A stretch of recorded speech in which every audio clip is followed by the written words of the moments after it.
네, 안녕하세요. 스타트업을 마케팅 전략이라는 주제로 오늘 강의를 맡게 된 이종범이라고 합니다. 저는 다솔인이라는 SNS 마케팅 회사를 운영하고 있고요. 여러 이제 창업 및 마케팅 관련 일을 하고 있습니다.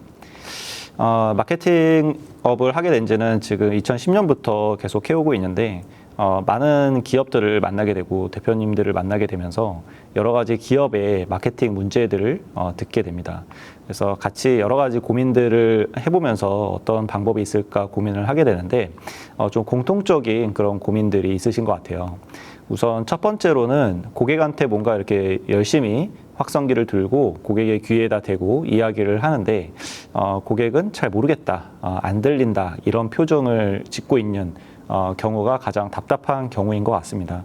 마케팅을 하기 위해서 여러 가지 도구들을 활용해서 페이스북이나 인스타그램이나 광고를 돌리기도 하고 이런 일들을 하지만 고객들의 반응이 전혀 없을 때 참 허무하죠. 근데 우리가 고객의 입장이었을 때는 또 좀 다르죠. 그죠? 고객의 입장일 때는 광고가 보이면 굉장히 귀찮죠. 그래서 그런 것들을 외면할 때가 많은데요. 이런 것들이 고객이었을 때와 기업이었을 때 여러 가지 차이가 있고, 기업들은, 대표님들은 이런 게 고민이시죠.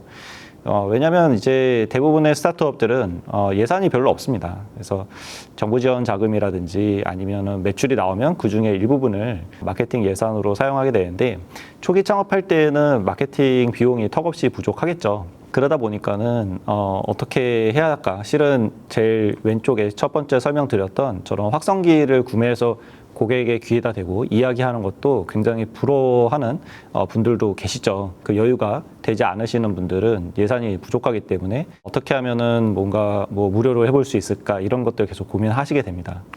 근데 돈을 뭔가 내고 광고를 하면은 훨씬 쉽지만, 돈을 내지 않고 저렴하게 뭔가를, 아니면 돈이 들지 않는 그런 마케팅을 하려면 이 마케팅에 대해서 좀 잘 알아야 되겠죠. 근데 대부분 내부에 팀빌딩을 할 때 마케터를 코파운더로 두는 경우는 거의 없습니다. 개발자나 디자이너나 기획자나 이런 분들이 초기 창업 멤버죠. 마케팅은 서비스나 제품이 나오고 난 이후에 그때 이제 대행사를 알아보던가 직원을 알아보던가 보통 이런 수순으로 가게 되는데요. 그렇다 보니까는 마케팅이 어떻게 하는 건가, 마케팅을 어떻게 해야 할까, 이런 것에 대한 전략의 부재, 그리고 실행할 수 있는 리소스가 없다 보니까 총체적인 이런 문제점들이 생기는 것 같습니다. 그러면 어떻게 하면은 마케팅을 잘 할 수 있을까? 스타트업들은 어떻게 하면 마케팅 전략을 짤 수 있을까? 이런 것들에 대해서 좀 생각을 해봤는데요. 제가 대행사지 이런 전략을 짜는 그런 업은 아니기 때문에 저도 잘은 몰랐어요. 근데 이런 고민들이 있다 정도만 알고 있었는데, 뭔가 이제 답을 내주기에도 애매한 거죠. 예산도 부족하고 인력도 없고 한데 제가 자원봉사를 할 수는 없는 거잖아요. 그래서 방법이 없나, 이런 고민들을 하다가 책을 한 권 보게 됐습니다. 근데 그 책을 보고 좀 힌트를 얻어서 좀 이제 그런 고민들을 좀 상담을 드리고 있는데, 그 책은 세스 고딘이라는 마케팅 구루가 쓴 마케터는 새빨간 거짓말쟁이라는 책이었습니다. 이 책에서 세스 고딘은 이렇게 얘기를 합니다. 마케터가 갖는 가장 큰 미신은 다음과 같은 것이다. 내게는 돈이 있다. 그것은 곧 모든 것이 내게 달려있다는 의미다. 사람들과의 대화나 방송 전파, 군중의 이목, 그리고 소매상, 이 모든 것을 내가 좌지우지한다. 여러분들은 이런 미신을 가지고 계신가요? 여기서 미신이라고 하죠. 돈이 있으면 모든 것을 할 수 있다. 이것은 저도 가지고 있는 미신인 것 같습니다. 근데 이게 팩트는 아니라는 거죠. 저도 클라이언트가 연락이 와서 왜 이렇게밖에 퍼포먼스가 안 나옵니까? 라고 하면 돈을 좀 더 주시면 잘할 수 있을 것 같아요 라고 속으로 얘기를 하곤 하는데, 누구나 다 마찬가지일 거예요. 근데 여기서 세스 고딘은 그건 미신이다, 가장 큰 미신이다 라고 얘기를 하고 있습니다. 그러면 어떤 게 중요하냐라고 했을 때는 기업의 성공과 실패를 결정짓는 요소는 단 두 가지인데, 첫 번째는 사람들이 이야기할 만한 것을 만들어내는 거고요. 두 번째는 당신의 제품에 대한 스토리를 전달하는 거. 그래서 훌륭한 스토리를 만들어내는 게 매우 시급한 문제다라고 얘기를 하고 있습니다. 여러분들은 훌륭한 스토리 가지고 계신가요? 여기서 얘기하는 훌륭한 스토리는 뭘까요? 제가 보기를 3개 정도 들어드릴게요. 첫 번째는 창업자에 대한 훌륭한 스토리. 두 번째는 창업자가 생각하는 제품과 서비스에 대한 훌륭한 스토리. 세 번째는 고객이 생각하기에 제품과 서비스에 대한 훌륭한 스토리. 정답은 몇 번일까요? 네, 다들 맞추셨죠? 3번이죠. 보통 이제 창업을 하고 나면은 많이들 헷갈려 하시는 게 첫 번째, 창업가에 대한 훌륭한 스토리예요. 내가 열심히 어려움을 이겨내고 여러 가지 역경을 이겨내고 이 창업을 하게 된 거잖아요. 그 이야기를 사람들한테 전하고 싶어 합니다. 근데 이제 막 창업한 사람의 스토리, 내가 뭐 어떤 학교를 나오고 어떤 역경을 거쳐서 창업을 했습니다. 이런 이야기를 듣고 싶나요? 별로 듣고 싶지 않죠. 뭐 스티브 잡스나 뭐 이런 유명한 이미 성공한 그런 대표님들의 CEO의 이야기라면 들어볼 만하겠지만 이제 막 창업한 창업자의 스토리는 별로 궁금하지 않습니다. 두 번째는 창업자가 생각하는 제품과 서비스에 대한 훌륭한 스토리인데요. 이게 참 많이 헷갈리는 것 같아요. 특히나 이제 기술 창업을 하거나 뭔가 내가 특허를 가지고 있거나 어떤 특별한 역량이 있는 경우에 이런 오류에 많이 빠지는 것 같습니다. 내가 시간과 예산을 가장 많이 들인 그런 부분, 그런 기능들을 강조하고 싶어 하는 것 같아요. 예를 들면은 스마트폰 다들 가지고 계시죠? 스마트폰에서 여러분들이 스마트폰을 만드는 회사를 운영하고 있다고 한번 해볼게요. 근데 그 스마트폰에서 가장 비싼 부품, 그리고 가장 리소스가 많이 들어가는 기능, 이런 게 뭘까요? 여러 가지가 있겠죠. 뭐 CPU도 있을 거고 AP도 있을 거고. 근데 여러분들 가지고 계신 스마트폰의 CPU 모델명 혹시 아시고 계시는 분 계신가요? 대부분 없죠. 있을 수도 있어요. 간혹 있으시더라고요. 근데 대부분 잘 모릅니다. 내가 최신 스마트폰을 샀으면 거기에 들어있는 CPU는 최신 CPU여야 하는 거예요. 그건 당연한 거죠. 그러면 여러분들이 스마트폰을 구매하실 때 어떤 것을 고려해서 구매를 하셨나요? 뭐 디자인일 수도 있고요. 그리고 가격일 수도 있고요. 브랜드일 수도 있고요. 뭐 여러 가지 요소들이 있죠. 그게 바로 고객이 생각하기에 제품과 서비스에 대한 훌륭한 스토리. 여기서 이야기하는 훌륭한 스토리입니다. 그래서 우리는 훌륭한 스토리를 만들어내야 되는데 이 훌륭한 스토리를 어떻게 하면 만들어낼 수 있을까에 대해서 이야기해 보도록 하겠습니다. 제가 생각하기에는 한 3가지 정도 되는 것 같은데요. 첫 번째는 타겟을 명확하게 설정하고 이해해야 되고, 두 번째는 타겟에 따른 전략과 목표가 필요하고요. 세 번째는 타겟이 공감하고 퍼뜨릴 만한 가치가 있어야 하는 것 같습니다. 뭐 이렇게 정답은 아니지만 제가 생각하기에 요 3가지 정도가 되는 것 같아요. 오늘은 한 요 앞부분에 2가지 정도만 한번 알아볼 텐데요. 명확한 타겟 설정과 이해에 대해서 먼저 살펴보도록 하겠습니다. 타겟은 구체적이고 좁을수록 초기 마케팅 효과에 좋습니다. 여기서 주목해야 될 거는 초기라는 것인데요. 초기는 예비 창업부터 1년에서 3년차까지가 초기라고 보면 좋을 것 같습니다. 3년차 이후에도 타겟이 계속 구체적이고 좁으면 우리가 비즈니스를 잘 못하고 있다는 것일 수도 있고요. 우리가 스타트업이 아닌 자영업자의 길로 혹은 소상공인의 길로 가고 있다고 볼 수도 있습니다. 지금 그림에 보면은 한 사람이 벽에다가 구멍을 뚫고 있습니다. 근데 이 구멍을 뚫을 때 작은 점을 찍어서 뚫는 게 힘이 덜 들까요? 아니면 큰 원을 그려서 구멍을 뚫는 게 힘이 덜 들까요? 당연히 작은 점을 찍어서 구멍을 뚫는 게 힘이 덜 들 겁니다. 그죠? 원의 지름이 넓어지면 넓어질수록 훨씬 더 많은 힘을 요구하죠. 근데 우리가 가지고 있는 드릴은 굉장히 파워가 약해요. 예산도 없고 인력도 없고 그리고 노하우도 없습니다. 그렇다면은 우리는 가지고 있는 힘을 총동원해서 한 점에 집중을 시켜야 할 겁니다. 지금 그림에 보이는 이 벽은 시장이라고 보시면 돼요. 마켓. 그래서 우리가 시장의 크기는 크면 클수록 좋죠. 크면 클수록 좋은 시장이에요. 근데 큰 시장에는 반드시 누군가가 있습니다. 누가 있죠? 경쟁사가 있습니다. 플레이어들이 어마어마하게 많을 거예요. 근데 그 중에서 또 잘하고 있는 그런 플레이어들도 있겠죠. 그래서 여기서 구멍이 의미하는 것은 시장 점유율을 의미합니다.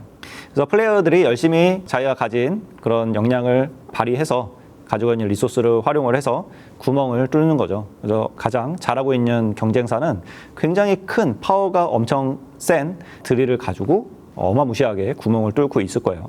그 시장에 들어가서 우리도 구멍을 뚫어야 되죠. 시장 점유율을 만들어내야 되는데 똑같은 크기의 원을 그려놓고 뚫기 시작하면은 될까요? 네, 안 되겠죠. 그죠? 계란으로 바위치기죠. 그렇기 때문에 우리는 전략을 다르게 가져가야 합니다. 스타트업일수록 구체적이고 좁은 타겟을 해야 되는데요.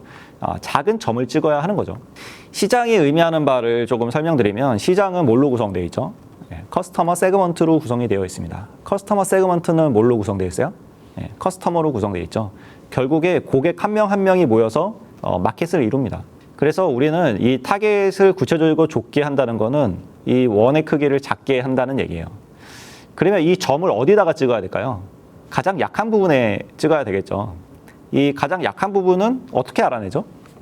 보통 벽에 벽 못 박을 때 어떻게 해요? 이렇게 두들겨 보죠. 두들겼을 때 이런 소리가 나면 뒤에가 이렇게 비어 있기 때문에 거기에다가 못을 박으면 쉽게 박힙니다. 그래서 여기에 우리가 두 가지 행동이 있는데, 하나는 가장 약한 부분을 우리가 찾아내야 되고, 그것을 찾아내기 위해서는 두들겨 봐야 된다라는 두 가지인데요. 이 약한 부분은 어디냐면, 우리 제품과 서비스를 왜 만들었는지 그걸 다시 한번 생각해 보면은 그 약한 부분이 나옵니다. 처음에 어떤 프로블럼을 해결하기 위해서 고객의 불편함 혹은 고통을 해결해 주기 위해서 제품과 서비스를 만들었죠. 그 포인트를 가장 크게 불편으로 느끼고 있는 사람이 바로 우리 고객, 핵심 고객이라고 할 수가 있습니다. 그래서 거기부터 집중 공략을 해야 되는 거죠. 프로블럼에 대해서 많이 들어보셨겠지만 간단하게 예를 하나 들어드리면, 감기에 걸렸어요. 감기에 걸렸는데 약국에 가서 감기약 주세요 라고 하니까 감기약이 한 알에 1,000만 원이에요. 그러면 사시겠어요? 안 사시죠? 그죠? 가만히 있어도 낫잖아요, 감기는. 그렇게 큰 프로블럼이 아니에요. 1,000만 원씩 주고 살 게 아니죠.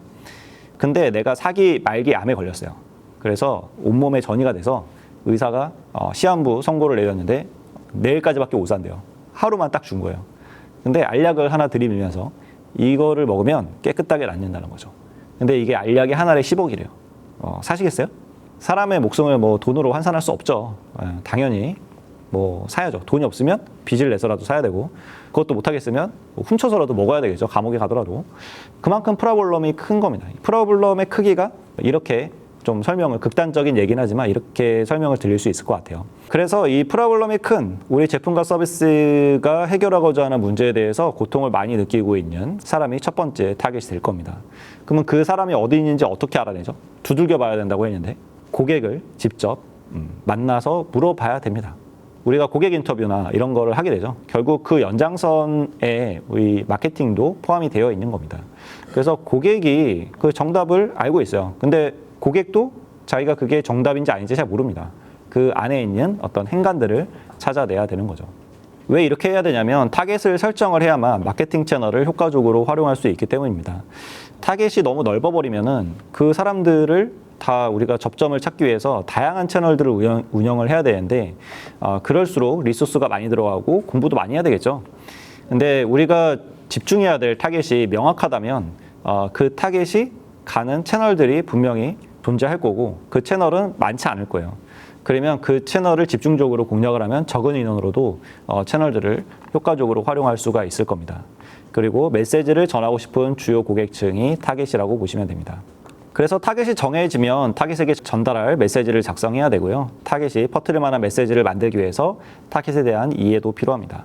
그리고 가상의 인물로 만들어서 구체적인 공감대 파악을 해보는 방법도 있고요. 그리고 라이프 스타일을 그려보는 방법도 있는데, 하나씩 살펴보도록 하겠습니다. 우선 가상의 고객을 페르소나로 설정을 해서 우리가 한번 페르소나로 이런 사람일 것이다 라고 한번 그려보는 거죠. 그리고 페르소나를 구체적으로 설정할수록 파급력 있는 스토리를 만들 수가 있는데요. 페르소나를 구체적으로 설정하는 데 있어서 거의 이제 끝판왕은 캐릭터를 만드는 거죠.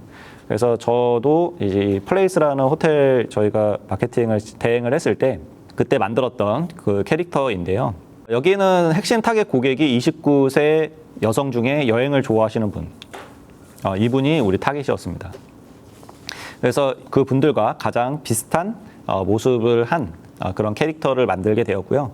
이것을 하기까지는 저희가 호텔이 오픈하기 전에 이미 이 29세 여성 중에 여행을 좋아하시는 분들로 구성된 서포터즈를 모집을 해가지고 한 달에 한 번씩 이렇게 정기적으로 모이면서 파티도 하고 뭐 포커스 그룹 인터뷰도 하고 이런 대면 인터뷰도 진행을 했었습니다.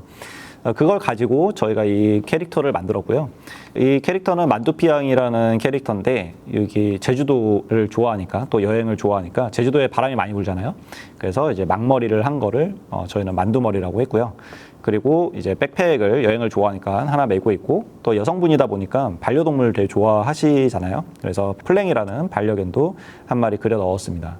그리고 컬러는 이게 이제 마젠타색이라고 하는데 저도 잘 몰랐는데 크리에이티브 디렉터분이 마젠타색을 설정을 해주셨어요. 왜 이 색을 했느냐 물어보니까 마젠타 컬러가 어떤 색에도 조합이 잘 안 되는 굉장히 개성이 강한 색상이라고 하더라고요.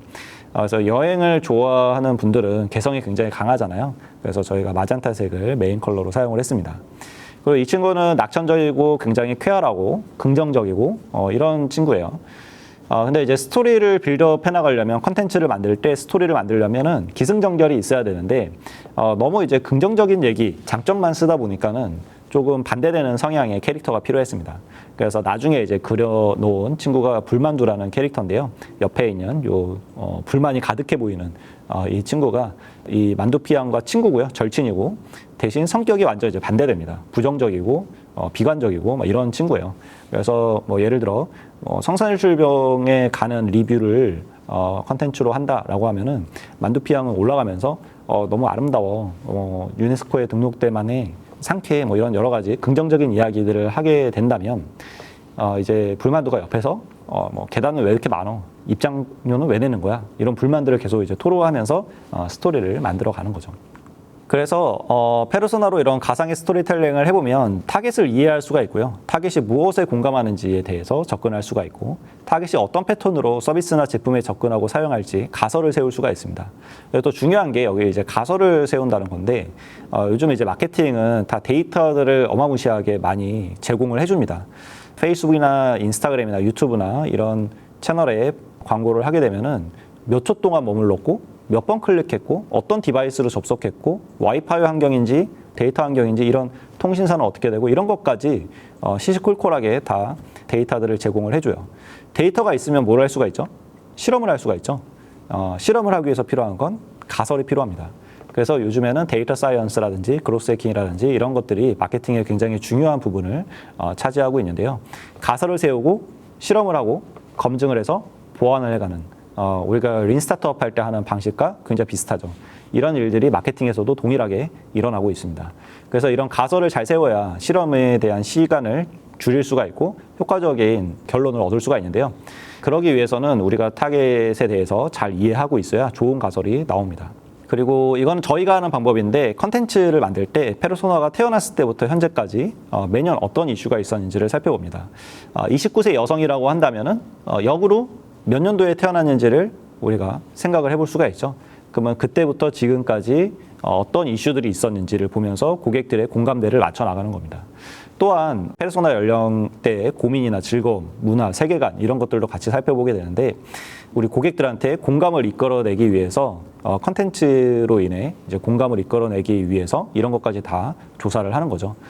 그래서 포커스 그룹 인터뷰나 대면 인터뷰를 할 때에도 우리 핵심 타겟 고객과 비슷한 사람들로 진행을 해야 제대로 된 결과값을 얻을 수가 있습니다. 다음은 타겟에 따른 전략과 목표에 대해서 이야기해 보도록 하겠습니다. 지금 보시는 것은 고객 여정 지도라고 하는데요. 페르소나의 라이프 스타일과 서비스 이용 방법을 한번 그려보는 겁니다. 이거는 이제 마케팅에서도 많이 사용하긴 하지만 그보다 더 UX나 CX 이런 쪽 기능 개선하는 쪽에서 많이 이런 것들을 사용을 하죠. 그래서 커스터머 저니 맵이라고 하는데요. 고객이 우리 서비스나 제품까지 어떻게 오는가를 구분을 지어둔 겁니다. 그래서 여기 이 장표에는 보면은 인지, 리뷰 유발, 탐색 비교, 구매, 유지 관리 이렇게 나눠놓고 거기에 대한 온라인 채널들 그리고 오프라인 채널들을 나열한 후에 거기에 따른 커스터머 밸류를 A부터 Z까지 쭉 나열을 했죠. 그리고 목표, 고객 경험과 검증된 방법론 이걸 통해서 이제 과제화를 시킨 다음에 그것들을 하나씩 메꿔가는 그런 방식으로 이 고객 여정 지도가 구성이 되어 있습니다. 더 나아가서 여기에서 고객들이 그 단계에서 어떤 감정을 갖는가 이런 것까지 좀 이제 작성을 하게 되어 있는데요. 이거는 이제 대기업에서 주로 사용하는 그런 장표이고 이 인력도 많이 들어가고 시간도 꽤 오래 걸리는 걸로 알고 있어요. 그래서 우리가 이런 것을 사용하기는 어렵고 그래도 이것 말고도 우리가 할 수 있는 방법은 굉장히 많습니다. 제가 소개해 드리려고 하는 것은 5A라는 건데요. A로 시작하는 5개의 단계를 이렇게 하나씩 우리가 고객들이 오는 여정을 한번 구분을 해보고 그리고 밑에다가 퍼널 구조를 만들어 놓은 그런 모습인데요. 지금 제가 예시로 가져온 것은 저희 클라이언트 중에 이제 수익 제어로 진행을 하는 곳에 대한 그런 데이터입니다. 저희 클라이언트에 대한 뭐 이런 것들은 뭐 계약서 상에 비밀 유지 계약을 다 써놨기 때문에 이렇게 데이터 공개하기가 어려워서 요거는 이제 수익 시어로 저희가 진행을 하는 곳이어서 좀 데이터 공개할 수 있는 게 있어서 장표로 좀 여러분들과 이야기해 보려고 하고요. 그리고 이거는 이제 여러분들에게 과제로 내줄 거기 때문에 잘 들으시면 좋을 것 같습니다. 이런 프레임워크를 사용할 때에는 중요한 게 타겟을 먼저 설정을 해야 돼요. 그래서 타겟에 따라서 계속 이 장표를 새로 만들어야 합니다. 네, 지금 저는 서울에서 카페를 운영하는 35세 남자 사장님을 타겟으로 해 두었는데요. 이거는 이제 카이저라는 브랜드인데 그 빙수기나 제빙기를 만드는 곳이에요. 굉장히 좀 오래된 그런 공장이고요. 제조 공장이고 여기에서 이제 뭐 얼음을 만드는 제빙기 그리고 카페에서 빙수, 눈꽃 빙수 많이 드시죠? 그거를 만드는 그런 기계를 만드는 곳입니다. 그래서 여기서는 5단계로 나눠놨는데 인지, 흥미, 질문, 행동, 옹호 요 5가지로 나눠놨습니다. 그러니까 하나씩 좀 보면은요. 인지 단계는 나 이거 알아, 들어봤어 이런 단계이고요. 카이저 눈꽃 빙수기 어디서 들어봤는데 이런 느낌을 주게 하는 그런 구간입니다. 그래서 여기에서의 메시지는 프라블럼을 보통 얘기를 해주는데 그 전까지는 이 제품이 나오기 전까지는 빙수기가 엄청 커서 카페들에서 고민이었어요. 그래서 그거를 컴팩트하게 만들고 생산량도 큰 스탠드형 빙수기와 비슷하게 나오게 하는 그런 제품을 만들었었는데요. 그래서 초소형 빙수기가 필요하시나요? 빙수기가 너무 커서 고민이신가요? 작은 빙수기, 카이저 눈꽃 빙수기 이런 식으로 고객들한테 어필을 하는 겁니다. 여기에서 제가 사용한 채널은 우리 고객들이 인스타그램에 많이 있다는 것을 알아내고 페이스북 광고를 통해서 인스타그램에 CPM 광고를 진행을 하게 됩니다. CPM 광고는 코스트 퍼 밀이라고 해서 1000번 노출당 한 번씩 과금이 되는 형태를 의미하고요. 보통 노출 광고를 할 때 많이 사용을 합니다. 여기에서 이제 KPI 목표를 빈도수 3번이라고 잡아놨는데 3이라는 것은 여러분들이 정하기 나름이에요. 저는 이제 브랜딩 쪽에서 얘기하기에 사람들 머릿속에 각인이 되려면 3번에서 7번 정도 반복이 돼야 된다. 이런 얘기가 있어서 저는 그중에서 3번 정도 노출이 되면은 사람들 머릿속에 인지가 되지 않을까 이런 생각을 하게 돼서 빈도수 3번을 목표로 잡아 두었고요. 그래서 인지가 되었으면 그 다음 단계는 이거 괜찮은데? 이거 좋은데? 라는 그런 부분을 만들어내는 흥미 단계입니다. 흥미 단계에서는 이 호감을 갖게 만드는 거죠. 이 제품과 서비스에 대해서. 그래서 주로 앞부분에 프로블럼에 대해서 얘기했다면은 그 흥미 단계에서는 솔루션 그리고 앞서 얘기한 훌륭한 스토리 이거를 USP라고 하는데요. Unique Selling Proposition이라고 합니다. 그래서 이 부분을 강조를 하는 것을 페이스북이나 유튜브나 인스타그램의 컨텐츠로 만들어서 업로드를 하게 되고요. 거기에서 이제 저희 KPI는 도달로 우선 잡아놨는데 이거는 뭐 좋아요로 잡아줘도 되고 댓글의 수로 잡아두셔도 됩니다. 다음은 이제 질문 단계인데요. 질문 단계는 앞서 이제 인지 단계에서 나 이거 들어봤어. 그리고 흥미 단계에서 이거 괜찮은데 하면 그 다음에는 여러 가지 궁금증들이 생기죠. 그래서 가격이 얼마야? AS는 잘 돼? 여러 가지 질문이 생깁니다. 이 질문을 어디에서 질문을 할까요? 온라인에서는 주로 이제 검색 엔진에 이렇게 검색을 하게 되죠. 그래서 검색 엔진이 구글과 네이버가 있는데요. 여러 가지가 있겠지만 우선 우리 고객이 구글을 많이 사용하는지 아니면 네이버를 많이 사용하는지를 알아야 되겠죠. 거기에 따라서 SEO, Search Engine Optimize, 검색 엔진 최적화를 해주시면 됩니다. 그래서 여기에 이제 뭐 블로그라든지 카페라든지 이런 것들을 통해서 우리 그 제품에 대한 궁금증을 풀어줘야 되는데요. 그래서 보통은 전반적인 리뷰 그리고 명확한 콜투 액션, 지금 바로 구매하세요, 지금 바로 문의하세요 같은 콜투 액션을 줘야, 디렉션을 줘야만 이제 랜딩으로 넘어가겠죠. 그래서 행동 단계에는 이제 구매해야지 요 단계고요. 랜딩 페이지가 있을 거고요. 그래서 이게 이제 앱 서비스라면은 뭐 구글 플레이나 앱 스토어가 되겠죠. B2B라면은 홈페이지가 될 거고요. 그래서 메시지는 구매하세요, 문의하세요, 다운로드 받으세요 등등이 될 겁니다. 그래서 여기서 우리가 원하는 최종적으로 원하는 전환율이 나오면 되는 거죠. 그리고 나서 구매하거나 사용을 해보신 분들이 사용자분들이 이거 괜찮다 싶으면은 주변에 추천을 하게 되죠. 우리가 그런 거를 약간 드라이브를 걸어줄 수도 있고요. 그래서 추천을 받으신 분들은 다시 인지 단계로 넘어오는 겁니다. 그래서 우리가 고객이 오는 여정을 이렇게 5개로 쪼개 본 것을 5Way라고 하는데요. 고객이 딱 이렇게 5단계로만 오지는 않죠. 그죠? 근데 우리가 그냥 5단계로 임의로 쪼개본 거예요. 왜 그러냐면 대부분의 대표님들이 마케팅을 이런 이론을 모르는 상태에서 전략이 없는 상태에서 시작을 하시면 마케팅을 딱 2단계로만 생각하시는 것 같아요. 광고하고 전환, 요 2단계로 딱 생각하는 것 같습니다. 근데 우리가 고객의 입장이었을 때는 제품 하나를 구매하더라도 그렇게 구매 안 하죠. 여러 가지 비교도 해보고 리뷰도 보고 그리고 나서 최종적으로 구매 결정을 내립니다. 그렇기 때문에 고객은 광고를 하고 바로 구매 전환 이렇게 잘 이루어지지 않아요. 그렇기 때문에 5단계로 혹은 6단계로 혹은 3단계로 이렇게 나눠보는 거죠. 최소한 3단계 이상은 나눠보기를 권해드립니다. 그래서 이게 더 잘게 쪼개지기도 하고 합쳐지기도 합니다. 그래서 여기에서 이제 5A의 5단계를 보시면은 지금 채널이 다 다르고 메시지가 다르고 KPI, 목표가 다른 것을 볼 수가 있습니다. KPI는 Key Performance Indicator라고 해서 목표라고 생각하시면 돼요. 그래서 채널도 다르고 메시지도 다르고 KPI도 다르고 각 단계마다 다 다르죠. 그래서 만약에 우리가 페이스북 CPM 광고를 그러니까 인스타그램에 하는 페이스북 광고 관리자를 통해서 CPM 광고를 하게 되면은 인지 단계에서 빈도수 3번을 목표로 했다라고 했는데 왜 구매가 안 일어나지? 이런 얘기를 하면 안 된다는 얘기죠. 그죠? 왜냐하면 우리는 빈도수 3번이 목표였기 때문에 거기서 만족을 해야 하는 겁니다. 그래서 어디서 무엇이 잘못됐는지를 명확하게 알 수가 있는데 예를 들어서 블로그, 질문 단계에서 블로그를 통해서 행동 단계, 랜딩 페이지로 10,000명이 넘어갔어요. 근데 구매가 1명밖에 안 일어났습니다. 그러면 블로그가 잘못된 걸까요? 랜딩 페이지가 잘못된 걸까요? 우리가 모수가 정확하다는 우리가 타겟 고객이 맞다는 가정하에는 당연히 랜딩 페이지가 잘못된 거죠. 블로그는 자기 역할을 다 한 거죠. 10,000명이나 넘겨줬잖아요. 근데 랜딩에서 구매가 1명밖에 안 일어났다는 것은 랜딩 페이지에 뭔가 문제가 있는 거죠.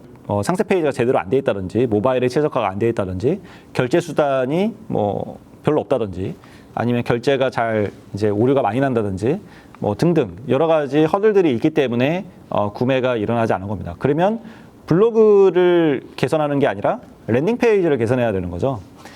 그래서 지금 인지, 흥미, 질문, 행동, 옹호 이렇게 고객은 들어오지만 제일 중요한 곳은 실은 기업의 입장에서는 행동, 질문, 흥미, 인지 이렇게 되기 때문에 구축하는 과정은 행동부터 그 다음에 질문, 흥미, 인지 이런 식으로 구축을 해나가는 게 가장 효과적입니다.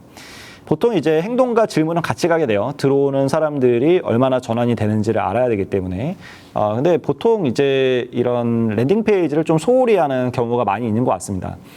제품과 서비스 만드는데 너무 열중을 한 나머지 뭐 우리가 스마트 스토어에 판매된다고 하면은 그 상세 페이지 이런 거 잘 만들어야 되는데 그거를 소홀히 한다던가 아니면 B2B 같은 경우에는 홈페이지를 만들어서 그 문의로 이끌어내야 되는데 홈페이지 그냥 예쁘게만 만들어 놓고 구매 전환이 잘 안 되게 만들어 놓는다든가 앱스토어나 구글 플레이에 우리 그 설명하는 그 부분이 좀 이제 이미지나 이런 걸 예쁘게 잘 안 넣는다던가 전환이 잘 다운로드 받기 싫게 그렇게 해놓다던가 하면은 당연히 이제 앞에서 마케팅으로 끌어와도 구매 전환이 안 되기 때문에 효율이 떨어지겠죠.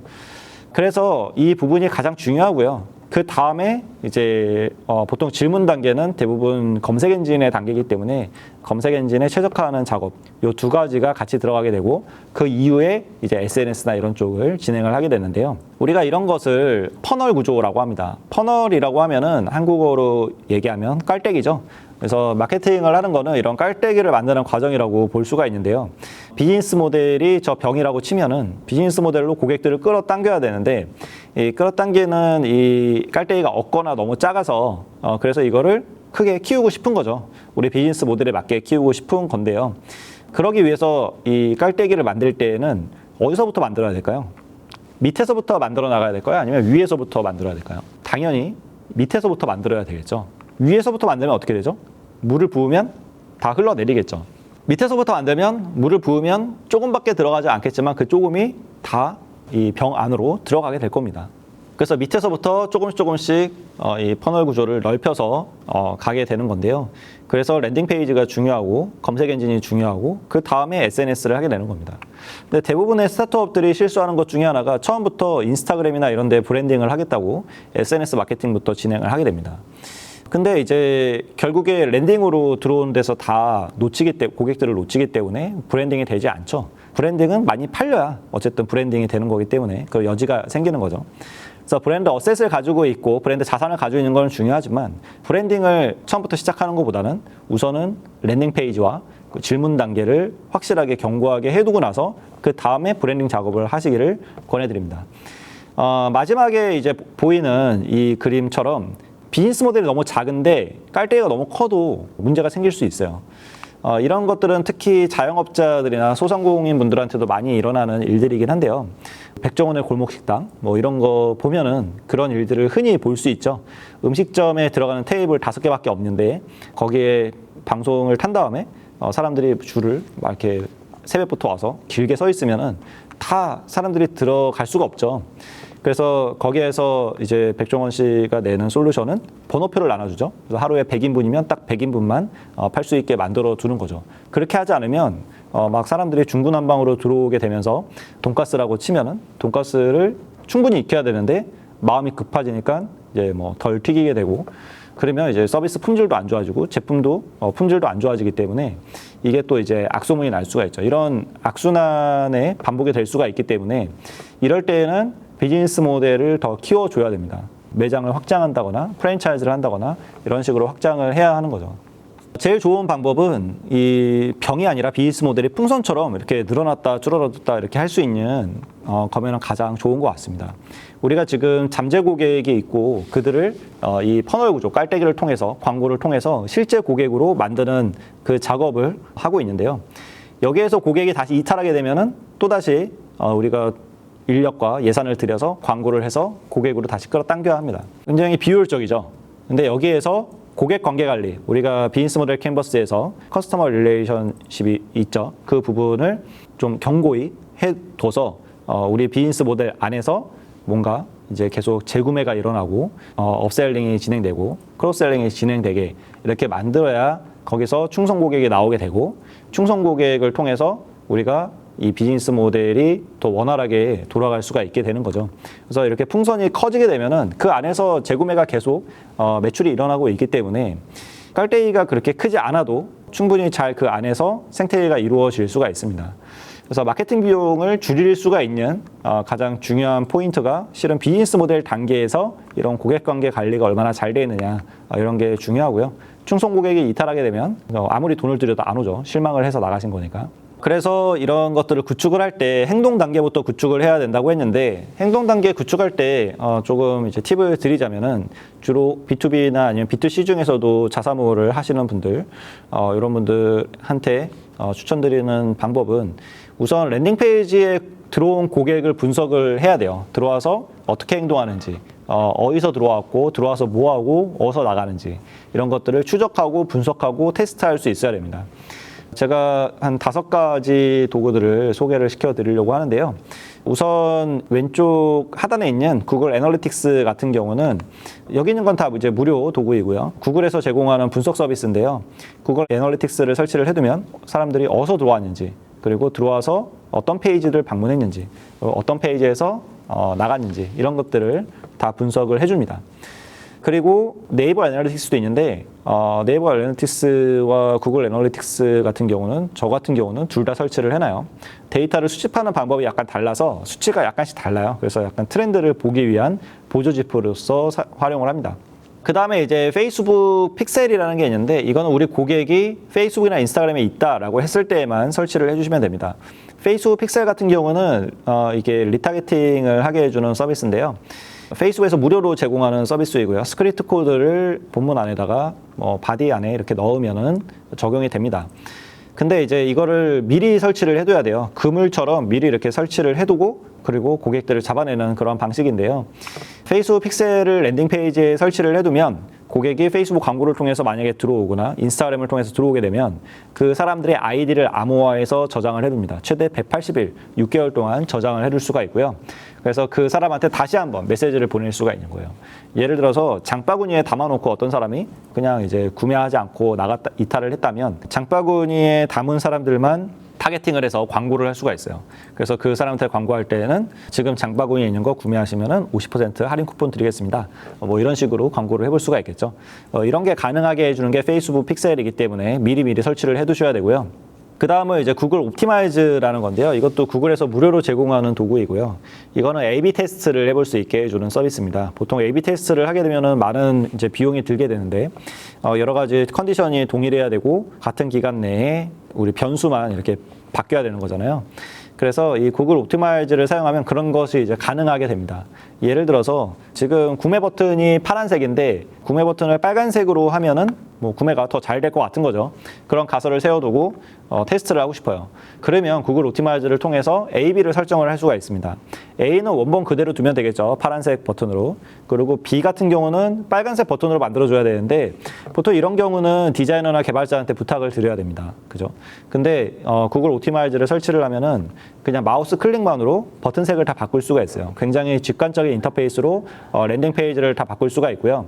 그래서 여기에서 빨간색으로 그냥 선택을 해주면 되고 텍스트도 다 바꿀 수 있고 이미지도 추가할 수가 있습니다.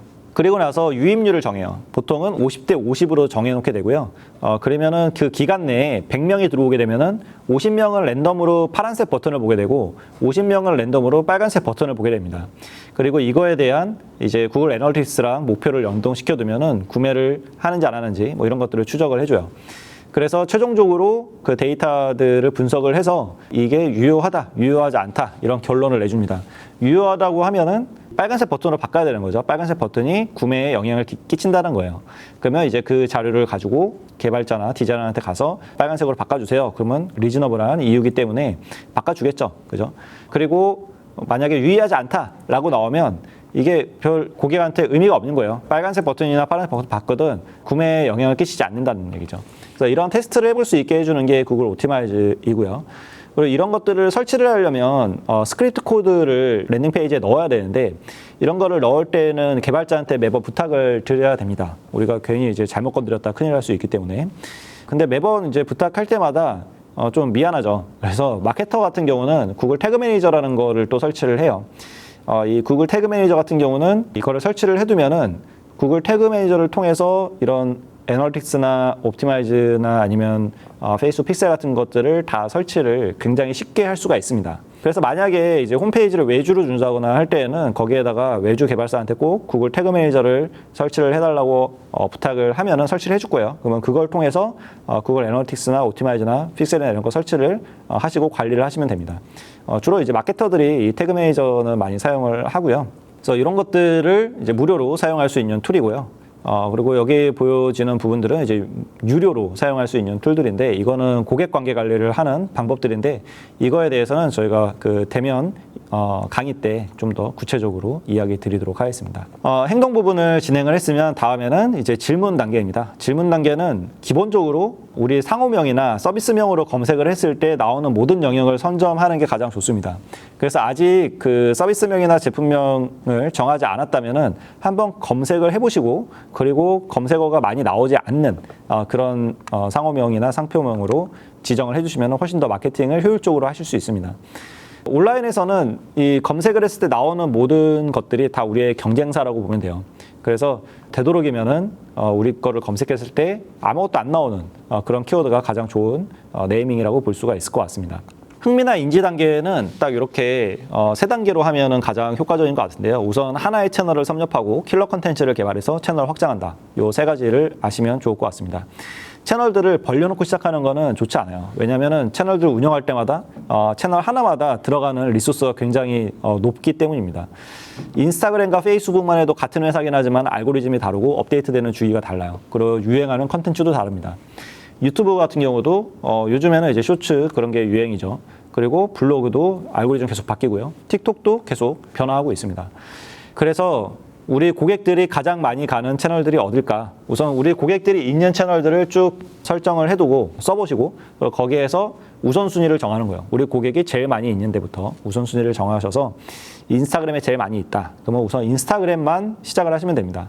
인스타그램에 대한 알고리즘이나 이런 걸 공부를 하신 후에 그 다음에 컨텐츠들을 가설에 따라서 쭉 작성을 해보는 거죠. 그래서 고객들의 앞서 이야기했던 어떤 고객의 문화나 아니면 고민이나 이런 것들을 고민을 하셔가지고 거기에 맞는 컨텐츠들을 사람들이 공감할 수 있는 고객들이 공감할 수 있는 컨텐츠들을 계속 트라이를 해봅니다. 그래서 가설을 세우고 이런 컨텐츠를 만들고 검증을 해가면서 고객들이 반응이 제일 좋은 것, 그게 바로 이제 킬러 컨텐츠가 될 거고요. 그 킬러 컨텐츠를 찾아내면은 그러면 이제 그와 비슷한 컨텐츠들을 만들어 가면 되겠죠.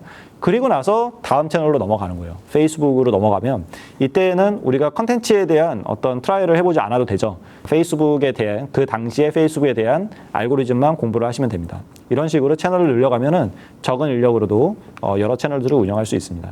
그리고 옹호 단계에서는 진짜 고객이 원하는 게 뭘까 이런 것들을 생각하면 좋은데 단순히 기프티콘을 뿌리는 게 아니라 그러면 어뷰저들이 많이 달려들 수 있기 때문에 고객이 진짜 원하는 게 뭔지를 한번 살펴보면은 이 부분에서 좋은 반응을 얻을 수 있을 것 같고요. 그래서 최종적으로 우리가 겟 커스터머와 그로우 커스터머 이 두 단계를 같이 만들어가는 게 마케팅 전략이라 볼 수가 있는데요. 5A에 따라서 인지, 흥미, 질문, 행동 여기까지 쭉 고객들을 획득을 해야 되는 거고 그리고 고객 관계 관리를 통해서 업셀링하고 넥셀링하고 크로스셀링해서 그래서 거기서 추천을 받아서 다시 추천받은 사람을 인지로 오게 하는 이 모습을 만드는 게 우리의 목표라고 할 수 있을 것 같습니다. 과제가 있는데요. 과제는 여러분들의 그 나만의 5A에 따른 고객 여정 지도를 한번 만들어 보는 겁니다. 타겟을 꼭 작성을 하시고요. 구체적으로 적으셔야 되겠죠. 그리고 요 빈칸들을 한번 채워보시기 바랍니다. 그러면 다음 대면 강의 때 요거에 대해서 같이 한번 살펴보도록 하겠습니다. 네, 오늘 강의는 여기서 마치도록 하겠습니다. 긴 시간 동안 들어주셔서 감사합니다.